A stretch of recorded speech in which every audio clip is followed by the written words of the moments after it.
দেখছেন রাত ১টার টিভি সংবাদ। চিহ্নিত যুদ্ধাপরাধী কাদের মোল্লার ফাঁসি এবারের বুদ্ধিজীবী দিবসকে ভিন্ন রং দিয়েছে।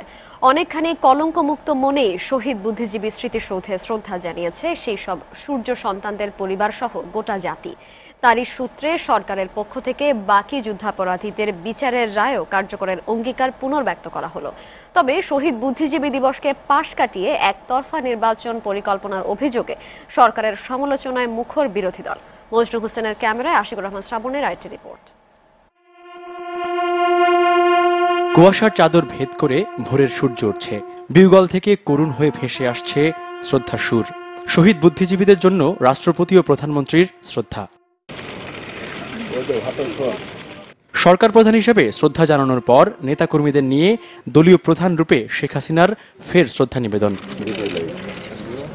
এরপর সৈয়দ আশরাফ কথা বলেন যুদ্ধাপরাধ প্রসঙ্গে। এটা জাস্ট প্রথম, হোপফুলি আগামীতে আরো বাকি যারা যুদ্ধাপরাধী রয়েছে তাদের বিচার কার্যক্রম শেষ হবে এবং রায় কার্যকর করা হবে।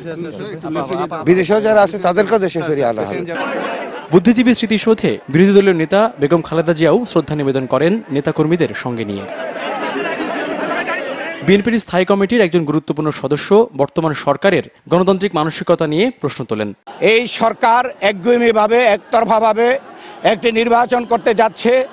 এই নির্বাচনের মাধ্যমে মুক্তিযুদ্ধের যে মূল চেতনা, সে গণতন্ত্রকে আজকে ভুলণ্ঠিত করা হচ্ছে। তাঁর সুরে সুর মেলান আরও একজন বর্ষিয়ান রাজনৈতিক। গণতন্ত্র বন্দী অবস্থায় আছে বিজয়ের মাসে, বিজয়ের দিনে, এটা খুবই দুঃখজনক।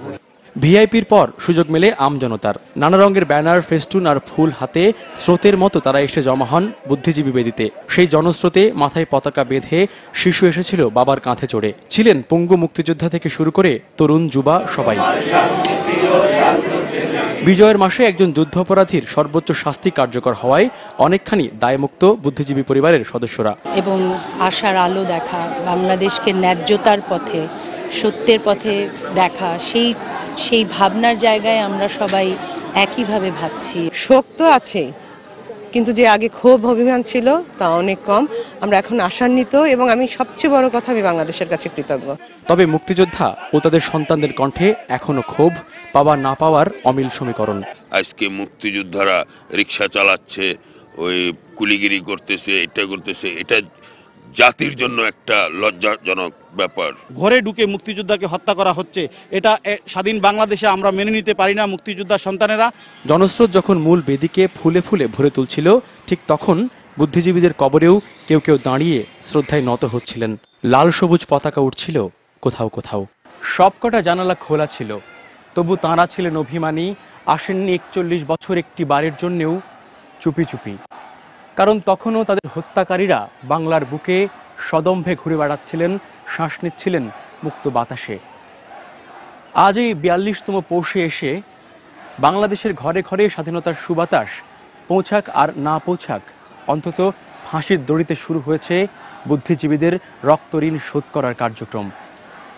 আজ অন্তত একজন যুদ্ধ শিশু কিংবা বীরাঙ্গনা সখিনা অথবা রুস্তম শেখ, যে একদিন লাঙল ফেলে যুদ্ধে গিয়েছিলেন, তাঁর চোখে চোখ রাখার সামর্থ্য হয়েছে আত্মঘাতী বাঙালির।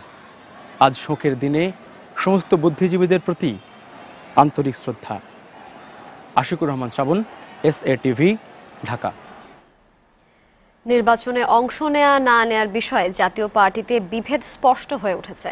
একদিকে রওশন এরশাদের বাসায় দীর্ঘ বৈঠক করেছেন প্রভাবশালী ৪ নেতা, অন্যদিকে ABM রুহুল আমিন হাওলাদার, GM কাদের ও ববি হাজ্জাজ জাতীয় পার্টির মুখপাত্র দাবি করে নির্বাচনে না যাবার সিদ্ধান্তে এখনো অনড় দলের চেয়ারম্যান হোসেন মোহাম্মদ এরশাদ। জুনায়েদ আলী সাকির সহায়তায় রিপোর্ট করছেন মাহমুদ সোহেল। শনিবার দুপুর থেকে রওশন এরশাদের গুলশানের বাসায় উপস্থিত হতে শুরু করেন জাতীয় পার্টির কেন্দ্রীয় নেতারা। আনিসুল ইসলাম মাহমুদ, কাজী ফিরোজ রশিদ, জিয়াউদ্দিন বাবলু সহ অনেক নেতাই সেখানে যান কিছুটা গোপনীয়তা রেখে। কেটে যায় ৪ ঘন্টারও বেশি। একে একে বেরিয়ে আসেন তারা। ক্যামেরার চোখ ফাঁকি দিয়ে চলে যান বাবলু, কথা বলেনি আনিসুল ইসলাম মাহমুদও। কখন বলতে পারবেন? কিছুটা হলেও মুখ খোলেন কাজী ফিরোজ রশিদ, জানান নির্বাচনে না যাওয়ার ব্যাপারে এখনো সিদ্ধান্তহীনতাই জাতীয় পার্টি। বেশি কিছু বলা যাবে না, আমরা আরেকটু পরে বলতে পারবো। সেইটা ক্লিয়ার করতে আর সময় লাগবে, আর কিছু সময় লাগবে না।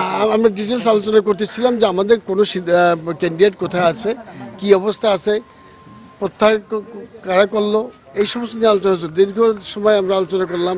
তবে আরেক প্রেসিডিয়াম সদস্যের কথায় আভাস মিলল, হয়তো নির্বাচনে যাচ্ছে জাতীয় পার্টি। জানি না কে কে বলছেন, যদি নমিনেশন পেপার সকলে জমা দিয়েছে, নমিনেশন পেপার দেওয়া মানে আপনি নির্বাচনে যাওয়া। কেউ যদি বলে যে আমি নির্বাচনে যাচ্ছি না, নমিনেশন পেপার জমা দিয়েছেন, উইথড্র করেন নাই, তাহলে মানেটা কি? মানেটা হলো আপনি নির্বাচনে যাচ্ছেন। আর যে লোকগুলি যারা দাঁড়িয়েছে, এটা তো এরশাদ সাহেবের দেওয়া নমিনেশনের, এটা তো উনি সিলেক্ট করে দিয়েছেন। এইসব উইথড্র করতে কেউ বিদ্রোহী না, সব এরশাদ সাহেবের। এদিকে ভিন্ন কথা জানান এরশাদের বিশেষ উপদেষ্টা ববি হাজ্জাজ। নির্বাচনে না যেতে পার্টি চেয়ারম্যান আগের সিদ্ধান্তে অটল আছে বলেই জানান তিনি। গুলশানের নিজ কার্যালয়ে সংবাদ সম্মেলনে দলের মুখপাত্রদের নামও পরিষ্কার করেন তিনি। চেয়ারম্যানের থেকে সোজা যাচ্ছে রুহুল আমিন হাওলাদার, মহাসচিব রুহুল আমিন হাওলাদার সাহেবের কাছে এবং প্রেসিডিয়াম মেম্বার জিএম কাদের সাহেবের কাছে। উনারা ওই ইনস্ট্রাকশনসে কাজ করছেন, আর উনার মুখপাত্র হিসেবে আপাতত আমি কাজ করছি। অন্য কারো কাছ থেকে স্টেটমেন্ট গেলে সেটা জাতীয় পার্টির চেয়ারম্যানের স্টেটমেন্ট হবে না। 5 তারিখে যে ইলেকশনটা হতে যাচ্ছে, সেই ইলেকশনটাতে গণতান্ত্রিক সরকার আমাদের দেশে আসবে না। তার জন্য তারা এই ইলেকশনে পার্টিসিপেট না করার সিদ্ধান্ত নিয়েছিলেন। ববি হাজ্জাজের মাধ্যমে দলীয় নেতাকর্মীদের যে কোনো পরিস্থিতিতে শান্ত থাকার আহ্বান জানিয়েছেন হোসেন মোহাম্মদ এরশাদ। মাহমুদ সোহেল, এসএটিভি, ঢাকা। নিচে আরো একটা বিরতি, ফিরে এসে থাকছে। টি20 সিরিজের জাতীয় দলকে হোয়াইট ওয়াশ করল বাংলাদেশ এ দল। ছোটদের কাছে হেরেও খুশি মুশফিক বাহিনী।